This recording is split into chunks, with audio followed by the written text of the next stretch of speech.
गोवर्धन उठा करके भगवान ने ये सिद्ध कर दिया कि देखो, भक्तों पर यदि कोई संकट आता है तो उनकी रक्षा के लिए हम पहाड़ भी उठाने को तैयार हैं।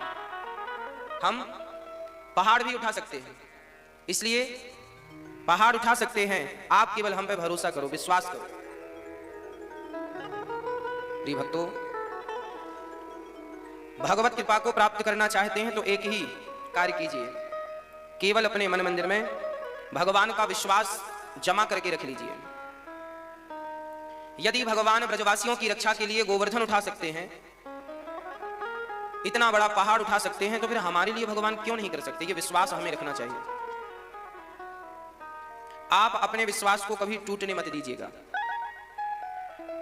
अच्छा, जब भगवान ने गोवर्धन उठाया ना, तो ब्रजवासियों ने भी अपनी अपनी लाठियां लगाई, कंधे लगाए। सबको ये लग रहा था हमने भी उठा रखा। आप सबको भी यही लगता है कि आप कर रहे हैं तो काम हो रहा है, आप नहीं करेंगे तो काम नहीं। आपने भी तो यही सोच रखा है। 135 करोड़ लोग यही सोचते हैं, पूरा भारत यही सोचता है, पूरी दुनिया यही सोचती है, सबकी थिंकिंग यही है। सबको लगता है हम कर रहे हैं तो काम हो रहा है, हम ना करें तो कुछ ना हो। ऐसा लोग सोचते हैं कि नहीं? आप भी कभी कभी मैया जी सोचती होंगी सब हम कर रहे हैं। आपको लगता होगा ये बच्चों का पालन हम कर रहे हैं, हम नहीं होंगे तो बच्चों को खिलाएगा कौन, भोजन कौन बनाएगा? आप लोग सोचते हैं कि नहीं, हम नहीं होंगे तो बच्चों का पालन पोषण कौन करेगा? तो जिनकी मां नहीं होती, क्या उनके बच्चों का पालन पोषण नहीं होता? पिता को लगता होगा हम पालन कर रहे हैं, हम नहीं होंगे तो उन बच्चों का क्या होगा? जिनके पिता नहीं है, क्या उन बच्चों का पालन नहीं हुआ? अरे जिनके माँ बाप दोनों नहीं थे, उनका भी पालन हो गया, वो भी बड़े हो गए। अर्थ क्या है? पालनहार भगवान है। भार हमारे और आपके कंधे पे नहीं है, भार तो हम सबका बिहारी जी के कंधे पे है, गोविंद के कंधे पे है, हमारे रघुनंदन के कंधे पर है। इनके सिवा ये भार उठा भी कौन सकता है? इसलिए काम पूरा कीजिएगा, पर इस विश्वास के संग कि हमारी मेहनत से हमें सफलता नहीं मिलेगी। हमें जब भी सफलता मिलेगी तो हमारे गोविंद की कृपा से हमें सफलता मिलेगी। हमारी मेहनत से ज्यादा हमें गोविंद पर, भगवान पर भरोसा हो, और कर्म बढ़िया करो, मेहनत पूरी करो, लगन से करो, ज्यादा मेहनत करो, मन लगा के काम करो, अपने आप को सफल बनाने में लगा दो सब कुछ, पर विश्वास ना टूटे कहीं भी, कभी भी। कितनी भी मुसीबत मुश्किलें आए, पर विश्वास तो बढ़ता जाए, बढ़ता जाए, बढ़ता जाए, बढ़ता घटे ना। कभी गिर भी गए तो खड़े हो जाना, ये नहीं कि गिर गए तो भगवान ने हमें थामा क्यों नहीं ना। मां खड़ी रहती है और बच्चा जब चलना सीखता है तो गिरता है, फिर उठता है। यदि बच्चा, मां इस डर से बच्चे को चलाए ही ना कि चलेगा तो गिर जाएगा, तो वो कभी चलना सीखेगा? अरे बच्चा जब पहली बार चलता है ना, तो चलता कम है, गिरता ज्यादा है। और याद रखना, जब गिरता है तो फिर चलता है, फिर चलता नहीं, दौड़ता भी है। तो यदि आप कभी गिर भी गए तो समझ लेना कि परमात्मा आपको दौड़ाने की तैयारी कर रहा है। बस विश्वास रखिएगा, हारिएगा मत, वो आपको दौड़ाएंगे। विश्वास कभी भी कहीं भी टूटे ना, हर स्थिति में विश्वास मजबूत हो। भगवान ने गोवर्धन उठाकर सिद्ध कर दिया कि मैं सबका रक्षक हूं। सबके रक्षक भगवान ही हैं, इनके सिवा कोई है भी तो नहीं। कोई तो बताओ।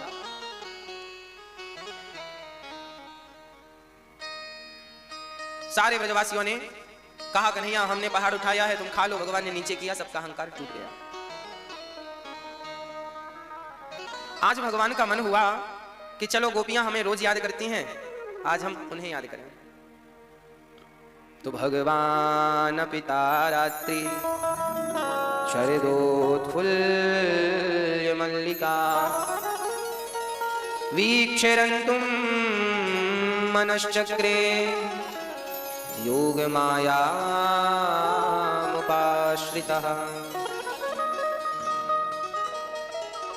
निशम्य गीतं तदनंगवर्धनं ब्रजश्रियः कृष्णगृहीतमानसा। आज यमुना के पुलिन तट पर खड़े होकर श्याम सुंदर ने देखा, शरद पूर्णिमा की रात थी, चारों तरफ चांद का प्रकाश बिखर रहा था। आज भगवान को लगा कि चलो गोपियों को बुलाकर इनके संग रंतुम रमण करते हैं। भगवान पिता रात्रि, आज भगवान के मन की रात्रि आ गई। कौन सी? शरदोत्फुल्ल मल्लिका, शरद पूर्णिमा की रात। वीक्षरंतुम, आज भगवान ने मन बनाया चलो रंतुम रमण करते हैं। आज भगवान का मन हुआ है मनश्चक्रे रमण करने का, गोल गोल घूमने का। अब भगवान गोपियों के संग रमण तो करें, पर कैसे? बोले योग माया मुपाश्रिता। आज भगवान ने योग माया का आश्रय लिया। रास पंचाध्याय, रास शुरू होने का सबसे पहला श्लोक यही है, रास लीला का। इस श्लोक को आप ये समझिएगा कि इसमें लिखा है योग माया मुपाश्रिता। आज भगवान ने योग माया का आश्रय लिया है। भगवान ने लीला कैसे की, किसके सहयोग से की? योग माया के सहयोग से की। ये योग माया कौन है? भगवान की सहायक है योग माया। माया किसे कहते हैं? जो है ही नहीं और वो दिखे, जो है नहीं पर दिख रहा है। अच्छा बताओ, इस संसार में ऐसी कौन सी चीज है जो है नहीं पर दिखती? बताओ, आप भी देखते हैं, हम भी देखते हैं, बताओ क्या है वो चीज? है नहीं पर दिखती है, क्या है वो? बताओ, वो कौन सी चीज है जो है नहीं पर दिखती है? बताओ मैया जी, लगाओ दिमाग में जोर। मैया जी, ओ मेरी माँ, लगाए कुछ जोर। क्या क्या भूत?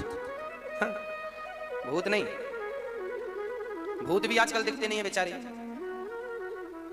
एक चीज है जो है नहीं, दिखाई पड़ती है। आप जब सड़क में गाड़ी लेकर चलते हैं गर्मियों के समय, तो सड़क में लगता है पानी भरा है, मृग तृष्णा बोलते हैं। है नहीं, सड़क में कहीं भी पानी नहीं है, पर चूंकि धूप सड़क में पड़ने से देखने में ऐसा लगता है कि वो दिखता पानी की तरह, बिल्कुल पानी। आपने भी कई बार देखा होगा और आप भी कई बार इसमें अचंभित हुए होंगे। देखा कि नहीं कभी आपने? मैया नहीं देखा? नहीं देखा? गाड़ी में आगे की सीट में बैठना एक आध बार, पीछे की सीट से ध्यान नहीं जाता। आगे की सीट में बैठना, गाड़ी चले तो सामने सड़क को देखना। अभी भी प्रैक्टिकल कर सकते हो। ऐसा लगेगा पानी भरा है, जाओ तो कुछ नहीं। यही माया है, इसी को माया का स्वरूप कहा गया है नहीं, दिखती है। चलिए दूसरा उदाहरण समझते हैं। अब ये वाला उदाहरण आपने सुना होगा। कभी जादू देखा है? जादू, गांव में पहले जादूगर आते थे जादू दिखाने। एक जादूगर ने हमारी आंखों के सामने रस्सी को सांप कर दिया, रस्सी का सांप बना दिया। क्या बना दिया उसने? रस्सी को। अब बताओ, जो आदमी रस्सी को सांप बना सकता है वो कैसा होगा? ये कला तो केवल भगवान में है, पर जादूगर तो यूं चुटकियों में करता है। जो आदमी रस्सी का सांप बना देता है वो जादू पूरा होने के बाद आपसे 2-2 रुपए मांगता है। जिसके अंदर इतना टैलेंट है, इतनी योग्यता है, वो आपसे 2-2 रुपए मांगता है। जादूगर से पूछा, क्यों भाई, रस्सी का सांप तूने सही में बनाया क्या? बोले नहीं, रस्सी का सांप मैंने कभी नहीं बनाया आज तक, और ना कभी बन सकता है। ये तो हाथ की सफाई है, लोगों को देखने का धोखा हो जाता है।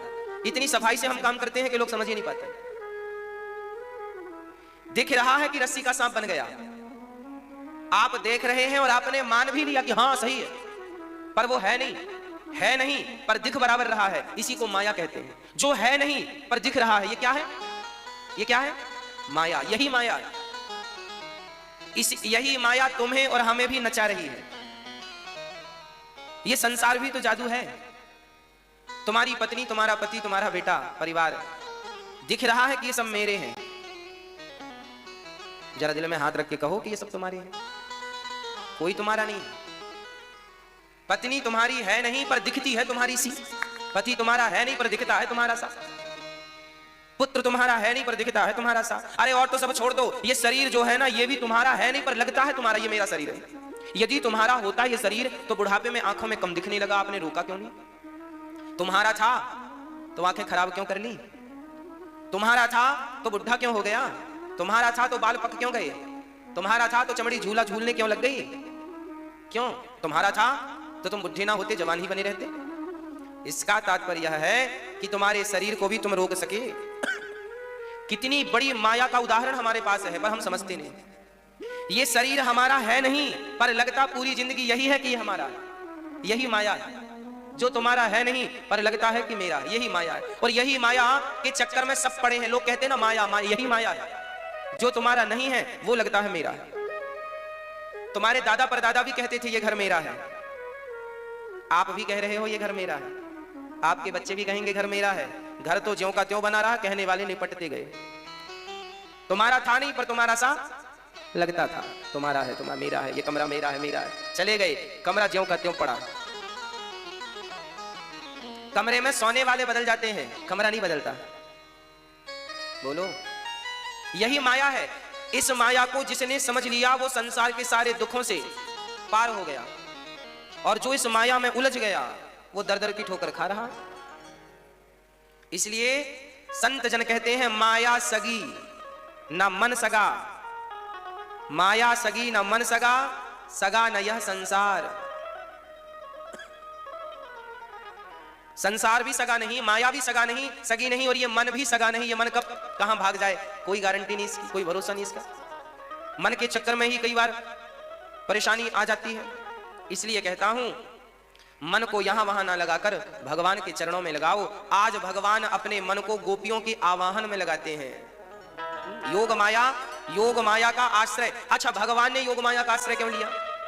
देखिए, भगवान भी माया का सहारा लेते हैं। क्यों? क्योंकि भगवान थे एक, और गोपियों को बुलाना है तो गोपियां आएंगी बहुत सारी, हजारों गोपियां आएंगी। तो हजारों गोपियां आएंगी तो एक आदमी से हजारों गोपियां थोड़ी मन की बात कर सकती हैं। भाई 1000 आदमी से यदि आप मिलो 5-5 मिनट तो पूरी रात नहीं गुजर जाएगी, तो भी कम पड़ेगा। 5-5 मिनट भी यदि एक गोपी को आप समय देंगे बात करने के लिए, और जब दिल की बातें हैं तो 5 मिनट में तो पूरी होंगी नहीं। तो भगवान ने योग माया का आश्रय इसलिए लिया कि आज जितनी गोपियां आई सारी गोपियों को एक एक कृष्ण मिले। इस गोपी के लिए ये कृष्ण, मतलब भगवान अनेक रूप बनाते हैं। अच्छा, भगवान भी इतने सारे रूप बनाते हैं ना, तो माया से बनाते हैं। जैसे आपके भी अनेक रूप हो सकते हैं। अच्छा, आपके अनेक रूप कब हो सकते हैं बताओ? आप भी अनेक रूपों में दिख सकते हैं, बताओ कब?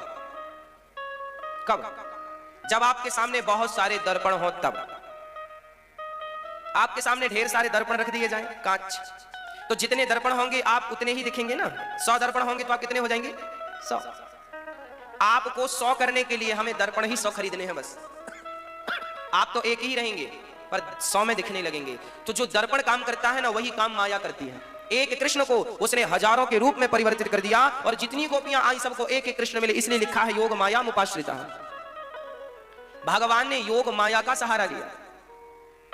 माया, भगवान भी माया के संग चलते हैं। माया के बिना ठाकुर जी का कोई काम नहीं होता। माया का पर्दा तुम में हम में पड़ा है, इसलिए हम उलझ रहे हैं। और जब भगवान कृपा करते हैं ना, तो कृपा क्या होती है? बोले माया का पर्दा हटा लेते हैं, कृपा हो जाती है। यही तो कृपा है। माया का पर्दा हटना ही भगवान की कृपा है। जिनको भगवान मिले हैं उनकी आंखों से माया का पर्दा ही तो हटा है, और ज्यादा हुआ क्या है? यही माया का पर्दा तो हटना मुश्किल है। माया सबको नचाती है। मम माया दुरत्यया, बड़ी दुस्तर है माया। माया आज भगवान ने सब गोपियों का आवाहन किया। सारी गोपियां अपने अपने काम कर रही थी। एक सुंदर सा गीत छोड़ दिया ठाकुर जी ने। बांसुरी को अधरों पे रखा और सुंदर सा गीत गाया, है ना। भगवान की बांसुरी जब बजती है ना, सब पागल हो जाते हैं।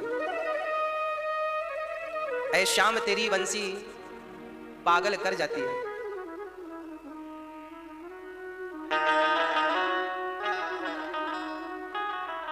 अब सारी गोपियों ने, जब भगवान ने बांसुरी बजाई तो सारी गोपियां काम धाम छोड़ करके दौड़ पड़ी। श्याम सुंदर बांसुरी बजा रहे हैं, और जब बांसुरी बजी तो तेरी मुरली की धुन सुनकर मैं बरसाने से आई हूं। जब गोपियां आई बंसी की तान सुनकर, तो कौन कहां से आई, किस भाव से आई, गोविंद का गीत क्या था, जरा सुनिएगा।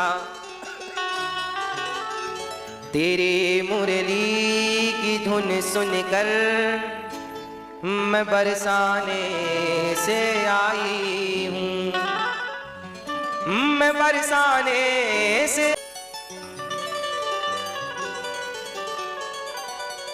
सारी सखियां अपने काम में मस्त थी, पर जब पता चला कि आज गोविंद बुला रहे हैं तो सारी गोपियों ने काम को स्थगित कर दिया। गोपियां अपने अपने काम में मग्न थी।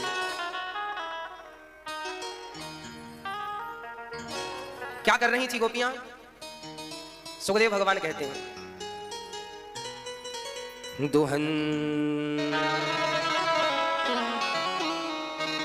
दुहन्त्यो भी ययुः काश्चित् दोहं हित्वा समुत्सुका पयोधिश्रेत्य संयावा मनोद्वास्या पराययुः।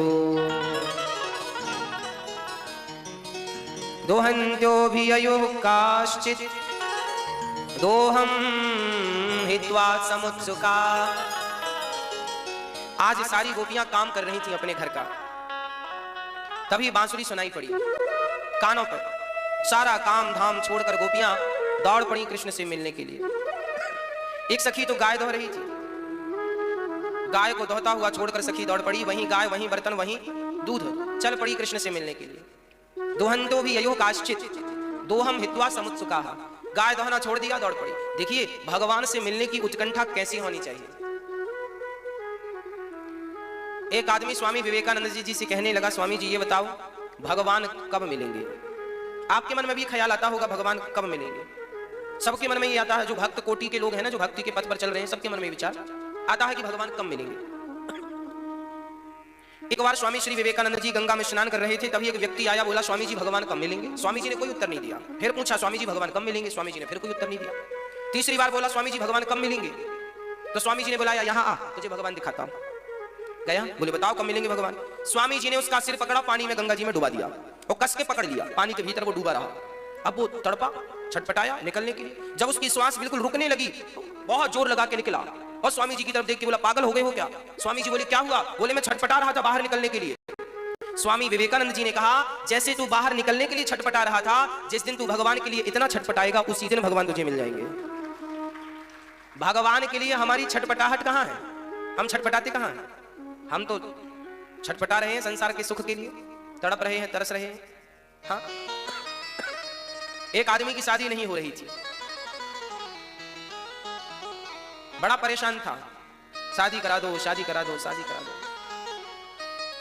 शादी नहीं हो रही है तो वो चिंतन कर रहा है स्त्री का, शादी कब होगी, शादी कब होगी, शादी कब होगी। 50 साल का हो गया, शादी नहीं हुई, फिर भी चिंतन है शादी कब होगी, शादी कब होगी। भैया जितनी तड़प शादी की है, जितनी तड़प पत्नी को पाने की है, इतनी तड़प कभी भगवान को पाने की होती तो सच कहता हूं वो शंख चक्र लिए सामने खड़े होते चतुर्भुज रूप में। हमारी तड़प कहां है? चाहत कहां है? हमारे हाथ में तो भगवान ने लॉलीपॉप दे रखा है, सब लॉलीपॉप चाट रहे हैं। आपको क्या लगता है आपके पास जो पैसा है क्या है? ये पैसा नहीं है, तुम्हारे पास भगवान ने लॉलीपॉप दे रखा है, इसी में मस्त रहो। बेटा बेटी, पति पत्नी, कोठी बंगला, क्या है ये? पद प्रतिष्ठा, क्या है ये? भगवान की तरफ से लॉलीपॉप है, इनको ही चाटते रहो, इनमें ही उलझे रहो, इनके स्वाद को ही अच्छा मानते रहो। और जो लोग इस लॉलीपॉप में नहीं उलझते वो सबको ठोकर मार के भगवान की तरफ बढ़ते हैं तो उनका कल्याण हो जाता है, और नहीं तो ये उलझ जाते हैं लोग। 100 में से 100, 1 लाख में से 99,999 इस लॉलीपॉप में उलझे हैं। 1 लाख में 1 बचा होगा, 100 में नहीं कह सकते कि 1 बचा है। 1 लाख में हम ये कहें कि 1 करोड़ में 1 तो भी अतिशयोक्ति नहीं होगी, आश्चर्य नहीं होगा। सब ही तो लॉलीपॉप में उलझे हैं। किसे जाना है भगवान के पास? एक राजा था, वो रोज जाता था, जंगल में मंदिर था, रोज 2 घंटे जाकर भगवान का ध्यान एकांत में करता। सारे काम देखिए, आप कितने भी व्यस्त क्यों ना हो, पर भगवान के लिए समय निकालना चाहिए। आधा घंटा, 1 घंटा आप अपनी नींद से काट कर दो। आप 10 घंटे सोते हैं तो 9.5 घंटे सोइए, आधा घंटा पहले जाकर भगवान का भजन कीजिए।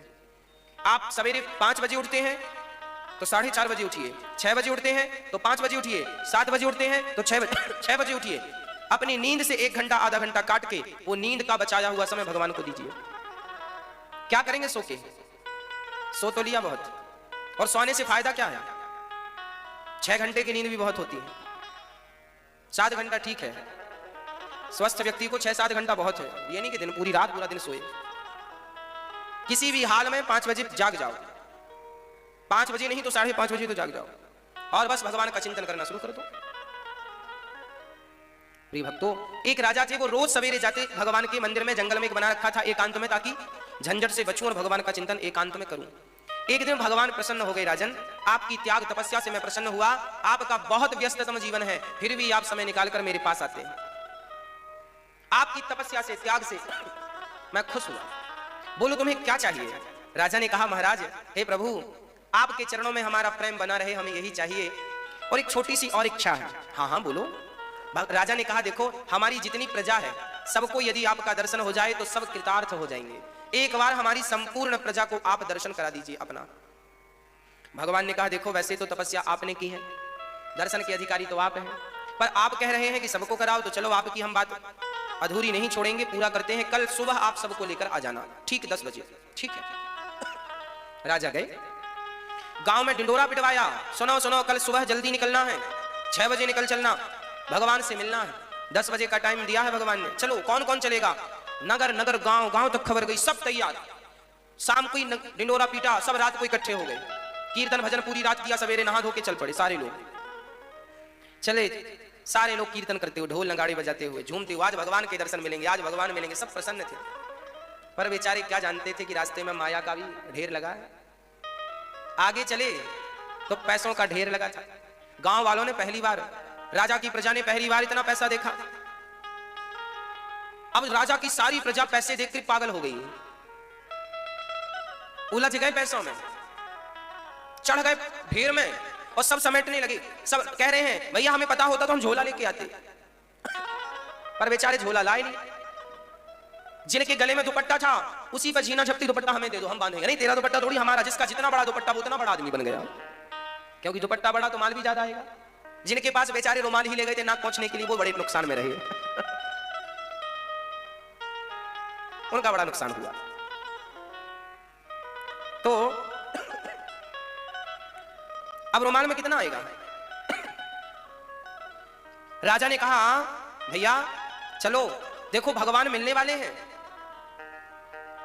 आगे भगवान 10 बजे का टाइम दिया है उन्होंने, पर कोई सुनने को तैयार नहीं। सब कहने लगे भगवान से कहना कल मिले, आज हम बड़े बिजी हैं। पर कुछ समझदार थे, कुछ लोगों को लगा नहीं नहीं भगवान को पाने आए हैं, चलो भगवान को पाते हैं। चल पड़े, 200-400 कदम आगे रखा कि जो पैसों के ढेर से उतर कर आए थे, दिल को बड़ा करके आए थे, 10-5 लोग आए, पूरा गांव तो वही उलझा है, पूरी प्रजा। अब छटनी हो रही है। ईश्वर देखो छटनी कैसे करते हैं। भगवान को पता है कि तुम कहां उलझ सकते हो, वही लालच देते हैं, पता है उन्हें कमजोरी। आगे चले तो कुछ लोग जैसे ही आगे चले तो सोने का ढेर नजर आया, सोना ही सोना। अब वो पैसे से जो उतर के आए थे ना वो सब सोने पे चढ़ गए। और राजा ने कहा भैया बस समय कम बचा है, भगवान मिलने वाले हैं ना, सोना नहीं छोड़ा जाएगा, पैसा तो छोड़ दिया, सोना कैसे छोड़े। अब नहीं उतर रहा है कोई, 2 उतर गए ना, सोना नहीं, हम तो भगवान को पाएंगे। चलो अब 3 राजा और 2 वो। अब सोचो लाखों में केवल 2 रह गए, 1 राजा। आगे चले, जैसे ही आगे चले तो हीरे मोती का ढेर। अब तो भैया वो पागल हो गए कि भैया एक हीरा करोड़ों का है, ये तो सोना और पैसों से भी बढ़िया है, हमारे तो रुमाल में काम बन जाएगा। तो रुमाल में हीरे मोती भरने लगे। राजा ने कहा बस 10-20 कदम और चलो, वो मंदिर दिख रहा है, अंदर चलो भगवान मिलेंगे, 10 बज रहा है। उन्होंने कहा राजा साहब भगवान से कहिएगा कल जरूर हम आएंगे, आप बात कर लीजिएगा। राजा अकेले चले, वो उतरे ही नहीं, क्या करें, 10 बजे का टाइम था। अकेले भगवान पहुंचे, भगवान खड़े थे इंतजार में। राजा से कहा राजन आपने देर लगा दी, मैं कब का खड़ा हूं। भगवान ने कहा तुम कह रहे थे गांव वालों को लाओगे, अपनी प्रजा को लाओगे, कहां तुम्हारी प्रजा। राजा ने कहा महाराज सब निकले तो थे आपके लिए, पर सब रास्ते में ही उलझते चले गए। सब चले थे आपको पाने के लिए, रास्ते में कोई पैसों में उलझ गया, कोई सोने में उलझ गया, कोई हीरे और मोती में उलझ गया। सच कहूं मेरी मां, वो उलझे हुए लोग हम और आप ही हैं। हम सब की सब भगवान को पाने के लिए ही संसार में आए थे, पर हम भगवान की तरफ बढ़े उसके पहले हमें पैसा मिलता गया, सोना चांदी मिलता गया, पद प्रतिष्ठा मिलती गई, हम उलझते चले गए। अब कोई पैसों के ढेर से उतरे, कोई सोने के ढेर से उतरे, कोई हीरे के ढेर से उतरे, तो भगवान तो खड़े ही हैं दर्शन देने के लिए, पर कोई उतरे तो सही। जो उतर गए इस ढेर से वो पहुंच गए, जो नहीं उतरे वो कहीं नहीं पहुंचे। इसलिए आपसे प्रार्थना है कि भगवान तक पहुंचना हो तो मन को संसार के खूंटे से खोलना ही पड़ेगा। देखो पैसा कमाना बुरा नहीं है, पैसे कमाते हुए भगवान का चिंतन करें, और जो पैसा आए तो भगवान से यही प्रार्थना करें कि हे प्रभु हमारे पास यदि पैसा आया तो हम उसका केवल धर्म से जोड़ेंगे, उसे केवल पुण्य से जोड़ेंगे, उसे अपने हाथ से दीन दुखियों की सेवा कर लो। हाँ अपने हाथ से पुण्य कर लो, क्या बिगड़ रहा है, क्या नुकसान है। इसलिए धन मिले तो सिर्फ धर्म करिएगा, अधर्म की तरफ बिल्कुल मन ना लगे आपका। खूब धन कमाइएगा, और बिहारी जी से प्रार्थना कीजिएगा कि हे बिहारी जी, हमें आप धन दे रहे हैं तो हमारा भाव धर्म करने का बना रहे, दान करने का भाव बना रहे, यही कृपा कीजिए हम पर। तो भगवान तो तैयार है मिलने को, बस आपके उतरने में देर है। लॉलीपॉप जो लिए बैठे हो, ये छूटे हाथ से तो फिर भगवान भी पकड़ में आवे। अब यही नहीं छूट रहा है भाई, मैं ये वस्तु छोड़ूंगा तब तो इस हाथ से कोई दूसरी वस्तु पकड़ूंगा, छोड़ ही नहीं रहा हूं, आपसे छूट ही नहीं रहा है कुछ। अरे चलो 50 साल तक के आदमी पकड़े तो ठीक समझ में आता है, 80-80 साल के लोग पकड़े बैठे, बुढ़ापे में क्या पकड़े हो भाई? भगवान के चरण पकड़ लो, मन को खूंटे से खोल दीजिए, तब तो नैया पार। एक बार यमुना जी में भांग पीने वाले कुछ भंगेड़ी जाकर नाव में बैठ गए। भांग पीने वाले भंगेड़ियों को लगा चलो आज यमुना जी से नाव चलाते चलाते प्रयागराज चलते हैं। भंगेड़ी तो भंगेड़ी, नशा है उनको, नशा कर लिया, नाव पर बैठे 4 भंगेड़ी थे, चारों ने पूरी रात नाव चलाई। चारों ने नाव चलाई, पूरी रात चलाई, अच्छी हवा चल रही थी और ऐसा लग रहा था कि नाव चल रही है, पानी में थी ना। जब सवेरे उनको प्रकाश नजर आया, उन्होंने कहा भैया ये तो वही घाट है जहां बैठे थे। तो लोग नहा रहे थे वहां पर, लोगों ने कहा भैया कहां जाना है? भैया हमें प्रयागराज जाना है, हम वृंदावन से बैठे हैं यमुना जी। अरे भैया ये वृंदावन ही है। अच्छा वृंदावन ही है तो हम क्या पूरी रात नाव चलाए पहुंचे नहीं क्या? अरे पागल, रस्सी बंधी थी नाव से, खोली तो है नहीं नाव, रात भर चलाई। नाव बंधी है खूंटे से, और बंधी नाव को रात भर चलाओगे तो कहां पहुंचेगी वो? और नशा था इन्हें भांग का, बस यही हालत है। उन्हें भांग का नशा था, दुनिया वालों को पद प्रतिष्ठा का नशा है, पैसा कौड़ी का नशा है। नशा सबको है, आप ये मत समझिएगा कि केवल शराब में नशा होता है। अरे पैसे में भी शराब से ज्यादा नशा होता है, पैसे में शराब से कई गुना ज्यादा नशा होता है। हाँ जी, नाव खूंटे से खोली नहीं, रात भर चलाई, मेहनत करी, सब बेकार चली गई मेहनत। आप जब तक अपने मन को संसार के खूंटे से खोलेंगे नहीं, तब तक आप कितनी भी मेहनत करो सारी मेहनत बेकार है। जिस दिन मन संसार के खूंटे से खुलेगा तभी आपकी नैया भगवान के चरणों तक पहुंचेगी, नहीं तो मेहनत तो पूरी होगी पर पहुंचेगी कहीं नहीं। तो मन से संसार का परित्याग करना पड़ेगा। गोपियां त्याग कर चुकी थी, गोपियों के मन में कोई चाहत नहीं थी। अच्छा आप जरा समझिएगा, आपसे कहा जाए कि चलो आज अपना घर छोड़ के चलो भगवान के चरणों में और वहीं रहेंगे, तो क्या आप चल सकते हैं तुरंत? जैसे बैठे हो वैसे ही। आपसे बात कर रहा हूं, जितने लोग यहां बैठे, आपसे कहा जाए चलो छोड़ो अपनी पत्नी को, चलो भगवान के चरणों में, जाओगे? नहीं। चलो छोड़ो अपना कोठी बंगला, चलो भगवान के चरणों में। आदमी पहले ये कहेगा भैया वसीयतनामा तो लिखवा लें, थोड़ा सा टाइम तो दो। यूं चुटकियों में तो कोई नहीं चलेगा, उठ के चलेगा आपके साथ। पर गोपियां कैसी थी? भगवान ने बुलाया कि आओ, तो एक गाय दोह रही थी तो तुरंत छोड़ के चल पड़ी।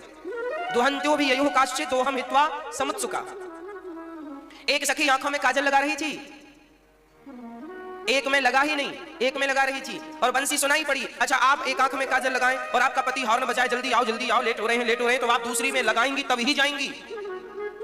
ऐसा नहीं कि आप एक में लगाई हो आंख में काजल, दूसरे में ना लगाओ चली जाओ, ऐसा आपके संग नहीं हो सकता। पर गोपियों के संग ऐसा हुआ कि आंख में काजल एक आंख में लगा, दूसरी में लगाया ही नहीं, बुलाया तुरंत चल पड़ी। मतलब इस कोटि का वैराग्य था, इसे कहते हैं वैराग्य। हम लोगों के भीतर इतना प्रबल वैराग्य नहीं है कि चुटकियों में छोड़ दें सब कुछ। और आज का आदमी यदि छोड़ भी देना तो छोड़ने के बाद लोग गाना गाते, साहब हमें नहीं जानते, हम तो कोठी बंगलों में रहते थे, सब छोड़े बैठे हैं। तो छोड़ तो दिया है तुमने, पर यहां तो दिमाग में सब घुसा पड़ा है, यहां से कब छोड़ोगे? ये कोई छोड़ना है क्या? गाना तो अभी भी गा रहे हो कि हम कोठी बंगलों में रहते थे, तो ये छोड़ना भी कोई छोड़ना नहीं है। छोड़ने का अर्थ ये है कि उसकी याद ही ना आए जिसको छोड़ा। कैसे? जैसे आप सवेरे जब मंजन करते हैं, है ना, दांतों को साफ करते हैं तो कुल्ला करते हैं, तो आपके मुंह का कचरा पानी के माध्यम से नीचे गिर जाता है। तो फिर आप देखते हैं ओहो हो ये तो अभी हमारे मुंह में था, बाहर चला गया, उसकी याद आती है आपको। आप जीभ ही करते हैं तो जीहवा की सारी गंदगी निकल जाती है, तो आप उस गंदगी को याद करते हैं कि कहां चली गई, अभी तो हमारी पास थी। जैसे आप अपना मलमूत्र त्याग कर उसे तुरंत भूल जाते हैं, उसकी तरफ देखना भी पसंद नहीं करते, उसी तरह जब संसार को आप मलमूत्र की तरह त्याग कर देखना भी पसंद ना करें, यही उच्च कोटि का वैराग्य है। और यह वैराग्य गोपियों में स्थित था, ये वैराग्य चाहिए। जिनके भीतर ये वैराग्य था, मीरा के भीतर वैराग्य था, नरसी के भीतर ये वैराग्य था। गोस्वामी तुलसीदास जी की पत्नी ने कहा, देखो जरा, तुलसीदास जी की पत्नी ने कहा जितना प्यार हमसे करते हो इतना भगवान से क्यों नहीं करते। बस तुरंत तुलसीदास जी उल्टे पांव जैसे खड़े थे वैसे ही निकल गए। और आपकी पत्नी 50 बार कह चुकी है ये बात, पर आप कहां निकलने को तैयार है। आपकी पत्नी तो आपको डांट भी देती है तो आप रोध होके फिर चले जाते हैं। छोड़ा ही नहीं जा रहा, छूटता ही नहीं। गोपियां कितनी श्रेष्ठ हैं। एक सखी, भागवत में लिखा है कि एक सखी वस्त्र बदल रही थी, बांसुरी सुनाई पड़ी तो तुरंत छोड़कर जितना पहना उतना ही अपने आप को भूल चुकी थी। सखियां भूल गई थी कि मैं कौन हूं और छोड़ छाड़ कर चल पड़ी। आखिरी में सुखदेव भगवान कहते हैं कि एक सखी की गोद में बच्चा था 1 महीने का, उसे दूध पिला रही थी, स्तनपान करा रही थी कि बांसुरी सुनाई पड़ी कृष्ण की, तो उसे वहीं छोड़ा उस बालक को, और दूध पीते बच्चे को छोड़कर वो सखी चल पड़ी कृष्ण से मिलने के लिए। अब सोचो एक स्त्री, एक मां अपने बेटे को कैसे छोड़ सकती है, पर उसने छोड़ दिया भगवान के लिए। कितना उच्च कोटि का वैराग्य है, कितनी उच्च कोटि की भक्ति है, कितना उच्च कोटि का प्रेम है। इनके वैराग्य से आप अपना वैराग्य जरा कंपेयर करके देखिएगा, मैच करके देखिएगा। मैच होता है? कहां वो, कहां हम। श्री भगवान ने गोपियों का आवाहन किया, सारी गोपियां आई। स्वागतंबो महाभागा प्रियं किं करवाणि वः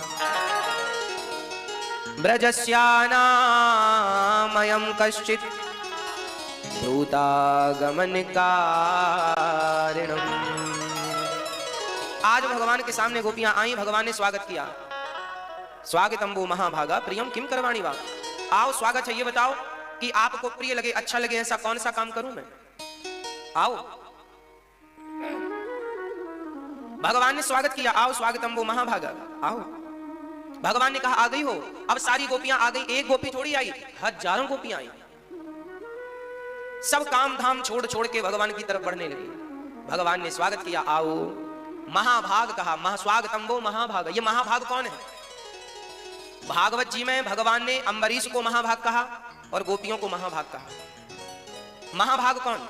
महाभाग उन्हीं को, अम्बरीशो महाभागा और स्वागतंबो महाभागा। महाभाग उन्हीं को कहा जाता है जिनके हृदय में भगवान बैठे हैं और जो स्वप्न में भी भगवान के अतिरिक्त किसी का दर्शन नहीं करते, वो महाभाग माने जाते हैं। जो भगवान की ही श्वास, हर श्वास में जो भगवान का अविरल चिंतन करते हैं, अहर्निश चिंतन करते हैं, उन्हें महाभाग कहा जाता है। महाभाग की कोटि में आप अभी आ सकते हैं जब अहर्निश भगवान का चिंतन कृष्ण कृष्ण कृष्ण राम राम राम बना रहे तब। प्रिय भक्तों, भगवान श्री कृष्ण ने कहा, देवियों ये बताओ इतनी रात को यहां आई हो क्यों? आने का उद्देश्य पूछा ना भगवान ने, क्यों आई हो? गोपियों ने कहा आपने बुलाए, हम चली आई। भगवान ने कहा हमने कब बुलाया, हम तो अपनी बांसुरी बजा रहे थे। चलो अब आ गई हो तो दर्शन कर लिया जंगल का, अब जाओ। गोपियां बोली जंगल थोड़े देखने थोड़ी आई हैं। तो फिर बोले आपसे मिलने आई हैं, आपका दर्शन करने आई हैं, आपसे जी भर के बातें करेंगी, आपको छोड़कर अब नहीं जाएंगी। भगवान बोले देखो तुम अपने अपने पतियों को छोड़कर आई हो और अभी वो ढूंढने लगेंगे पति तू। गोपियां बोली ढूंढने दो। अच्छा आपको क्या लगता है इतनी सारी सखियां, सारे घर की स्त्रियां घर से निकल गई तो उनके पतियों ने, उनके बच्चों ने ढूंढा नहीं होगा क्या? क्या लगता है आपको, ढूंढा होगा कि नहीं? ढूंढा होगा। पर फर्स्ट में हमने कहा ना कि भगवान ने माया का आश्रय लिया, तो भगवान कृष्ण ही गोपियां बन बन करके उनके घर चले गए ताकि उनको, उनके पतियों को, उनके बच्चों को ये ना लगे कि मेरी मां नहीं है, मेरी पत्नी नहीं है। एक रूप में भगवान तो वहां है गोपी के रूप में, और एक रूप में हर गोपी के सामने कृष्ण बनकर अलग खड़े हैं। यही ईश्वर की, भगवान की भगवत्ता, यही योग माया का आश्रय है, यही भगवान की भगवत्ता। वहां कोई ढूंढा नहीं तो हाहाकार नहीं मच जाता कहां गई सारी स्त्रियां घर से। भगवान ने उन्हें अपनी तरफ बुला लिया। जो रियल गोपियां थी वो तो सामने खड़ी थी, पर भगवान ही गोपियां बनकर लीला कर रहे हैं। भगवान ने देखो कहा जाओ अपने अपने घर को। गोपियां बोली आ गई हैं आपके लिए, अब आपको छोड़कर जा नहीं सकती कहीं, आप हमें स्वीकार कर लीजिए। भगवान ने कहा देखो पतियों को छोड़कर आई हो, ये तुमने ठीक नहीं किया, बच्चों को छोड़। अच्छा भगवान पतियों की बात क्यों करने लग गए? भगवान लालच दे रहे हैं। ऐसा तो नहीं कि ये भाव में भाग के आ गई हो, बाद में पति की याद दिलाऊं, ऐसा तो नहीं कि फिर भाग जाए पति की तरफ। भगवान गोपियों को ठोक बजा के देख रहे हैं, कोई कच्चापन तो नहीं रह गया। संसार के प्रति कोई आसक्ति तो नहीं रह गई। अच्छा आप लोग कई बार ना लोग वृंदावन, कई बार घर में झगड़ा होता है ना, घर में हुई खटपट तो चल बाबा के मठ पर। कई बार झगड़ा होता है पति पत्नी का तो पति निकल जाता, जा रहे हैं बाबा जी बन जाएंगे, सार नहीं है गृहस्थी में, भगवान का भजन करेंगे। बेचारा जाता है स्टेशन से वापस आ जाता है, कहां जाएगा? आसक्ति छूटती नहीं, इतना सरल नहीं है। आदमी लातें बातें घर की खाता रहता है, निकलता नहीं है। हमारे पहचान के एक बूढ़े व्यक्ति थे, अब तो नहीं रहे, चले गए। उनकी पत्नी उन्हें मारा करती थी, आए तो 2-4 जमाए गाल में, बेटा आए तो बेटा भी जमाए गाल में बाप को, और नाती बड़े हुए तो नातियों ने भी दादा, जबकि वो बहुत भला आदमी था, बड़ा भगवान का भगत था। पर पत्नी ने मारा, पुत्र ने मारा, नाती ने मारा। हम उससे कहा करते थे, हमने भी देखा है, हमने कहा कि देख भाई आप निकल क्यों नहीं जाते सब छोड़ छाड़ के, जाओ अयोध्या में रहो, वृंदावन रहो, वहीं भगवान का भजन करो, जाओ, कहां पड़े हो ये जंजाल में? जब इन्हें तुम्हारी कोई कीमत नहीं, वैल्यू नहीं, तो रहने से फायदा क्या? हाँ, तो वो व्यक्ति बोला महाराज पत्नी भले मारती है पर शाम को खाना भी तो लेकर आती है। वो घर से अलग रहा करता था, उसका टिफिन आ जाता था, तो उसे यही था कि भले मारती, उसे अच्छा, उसे ये लग रहा था कि चलो कभी तो प्यार करेगी, इस चक्कर में निपट गया, कभी नहीं किया प्यार। यही उम्मीद आदमी को जिंदा रखती है कि आज ना सही कल, पर ये भूल जाता है व्यक्ति कि जैसा आज है पागल, संसार से इतना मोह ना करना। वो आदमी छोड़ने को तैयार नहीं था ऐसी पत्नी को, ऐसे पुत्र को, ऐसे नाती को। यही तो माया है, छोड़ता नहीं आदमी, लाते बातें घर की खाएगा पर भगवान के चरणों में जाएगा नहीं। भगवान के, आप लोग घर वार छोड़ के बिहारी जी के चरणों में बैठे हैं, ये कम भक्ति नहीं है आपकी इस कलयुग में। यही बड़ा है कि कम से कम आप, आज का आदमी घंटा भर के लिए नहीं छोड़ता, आपने तो 4 दिन के लिए छोड़ दिया है, 7 दिन के लिए छोड़ दिया। ये भी एक भक्ति है। बिहारी जी के दर्शन करने आने के लिए आपने अपना काम छोड़ दिया, ये भी एक भक्ति है। 4 दिन का समय निकाल के आप जगन्नाथ जी चले गए, ये भी एक भक्ति है। 4 दिन का समय निकाल के द्वारिका जी चले गए, ये भी एक भक्ति है। नहीं, आज के समय में लोगों को समय कहां है, और समय मिलता है तो लोग कुल्लू मनाली जाते हैं घूमने, बेकार की जगह जाते। भगवान के चरणों में जाना चाहिए जब भी जाना चाहिए। इसलिए बड़ भागी हैं आप लोग कि समय निकाल कर आप भगवान के चरणों में बैठे हैं, कथा में बैठे हैं, बिहारी जी के धाम में बैठे हैं, बड़ भागी हैं आप। कहने का अर्थ यह है कि देखो जल्दी से सब छूटता नहीं है, इसलिए हम कहते हैं कि देखो घर में ही रहा करो, पर घर में वैसे ही रहा करो जैसे कमल का पुष्प कीचड़ में रहता है। जो जग में रहूं तो वैसा रहूं जैसे जल में कमल का फूल रहे। संत लोग बढ़िया गाते हैं, जो जग में रहूं तो ऐसा रहूं जैसे जल में कमल का फूल रहे।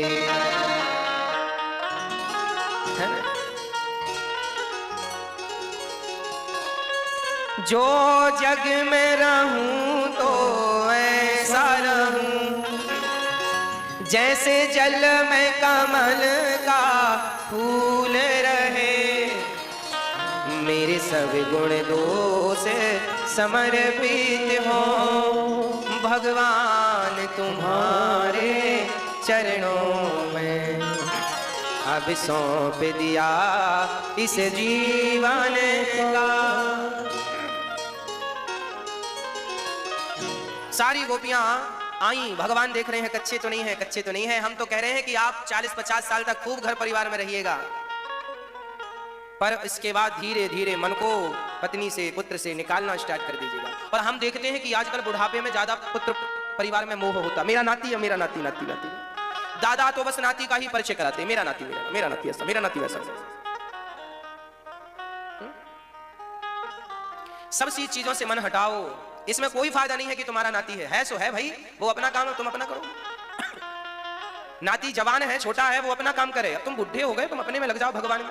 अब तुम्हारा समय ये मोह ममता का नहीं रहा, मोह ममता का समय गया। सबका एक समय होता है ना, चाहे जब चाहे जिस चीज का समय तो नहीं होता भाई। नहाने का भी एक समय है, रात के 2 बजे कोई नहाता है क्या? मजबूरी हो तो अलग विषय है, नहाने का समय सवेरे है। अब कोई सवेरे 5 बजे खाने लग जाए तो आदमी क्या कहेगा, राक्षस है। खाने का भी समय है भाई, सवेरे 8 बजे नाश्ता कर लो, 10 बजे खा लो। 10 बजे कोई खाए तो अच्छा लगे, कोई 5 बजे खाने बैठ जाए तो अच्छा लगेगा। खाने का भी समय है, नहाने का भी समय है। सवेरे नहाओ, भगवान का चिंतन करो।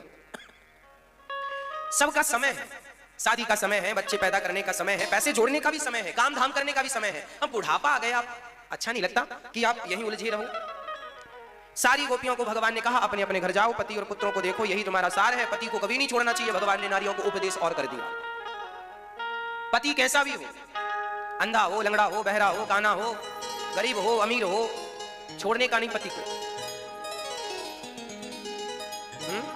आजकल बहुत सारी स्त्रियां पति को इसलिए छोड़ देती हैं, पैसा नहीं हो उसके पास।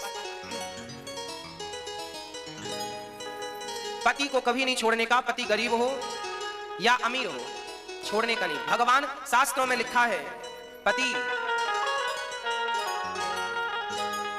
पति कौन है? पति ही ब्रह्मा, पति ही